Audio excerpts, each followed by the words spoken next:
Now, abandoned and illegally occupied buildings have come under the spotlight since the deadly fire at a building in Marshalltown in Johannesburg last week.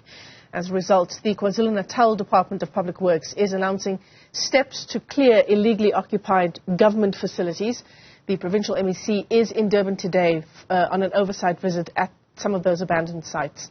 Let's get you more on the story now. We're joined by Newzroom Afrika's Karinda Jagmohan. Karinda, it's been a story in sharp focus here in Johannesburg. Tell us about the issue in KZN. Certainly. Well, there are many abandoned and illegally occupied buildings, and today we're doing an oversight of the government-owned buildings. My colleague behind the camera, Lungelo Zunga, and I will walk down this corridor. We've been speaking to some of those who've been living here.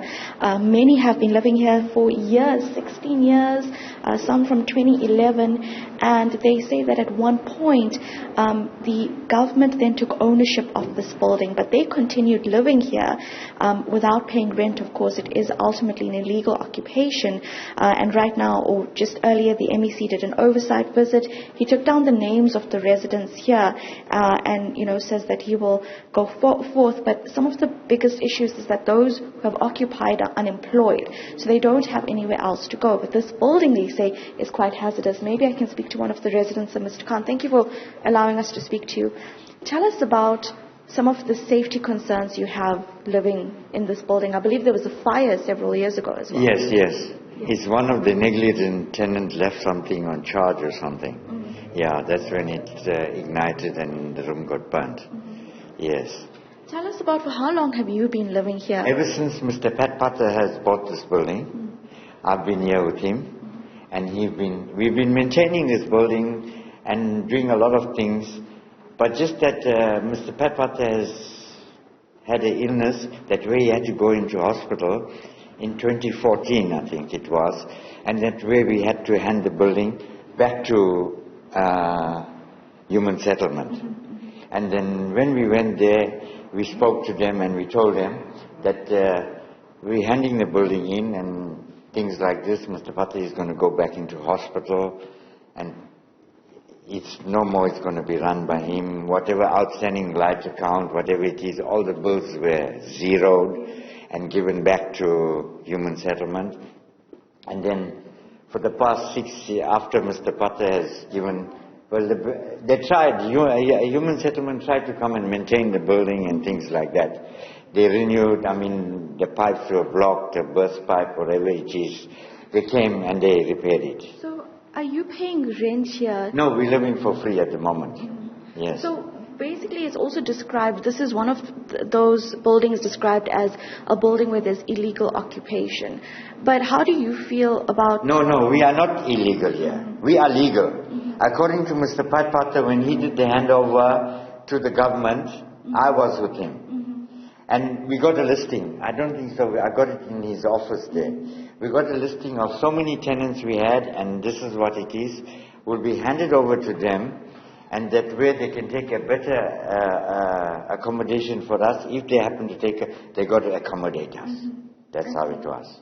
Going forward, what is the difficulty for people to get better housing? We're waiting to hear from, we had several people coming and taking our ID numbers, mm-hmm. things like that, promising that we'll be getting houses over the years, and which we didn't get anything coming, no feedback. And just lastly, are you concerned about the fact that this building is extremely dangerous considering the constant water leaks and the fire hazard? No, but now we don't have that much water leaks because me myself as a tenant here, I also maintain. Okay. And I take care because of a safe living condition. Mm-hmm. So if I see something's wrong, I bring it to notices mm-hmm. and work on it. Mm-hmm. We can't let the building fall over us. Absolutely. But we are taking care and trying to maintain as much as possible safety and precautions. Thank you for speaking to us, Mr. Thank you. I appreciate your time. Sure. So one resident, of course, speaking about the safety precautions they're taking as residents. We spoke to another woman just earlier, and she spoke about her concerns as well with regards to some of the biggest issues here. She says water leaks, of course, the resident just says that they're fixing that. There was a fire back in 2019 as well, which was a concern here. And so what we understand is that this building was privately owned. After the owner had fell ill and was hospitalized, it was handed to government entities. Now residents are living rent-free. They say that they're not illegally occupying this building. And of course, going forward, there are some safety concerns. So right now we're going to follow the MEC to the next government building and hear what he has to say, because of course the major issue right now is the fact that following that deadly fire in Johannesburg, what will happen to those buildings that need better safety precautions, just like this one here in the heart of Durban. Karinda Jagmohan, thanks very much indeed for that discussion and that update, and we'll be keeping track of that story throughout the day from KZN.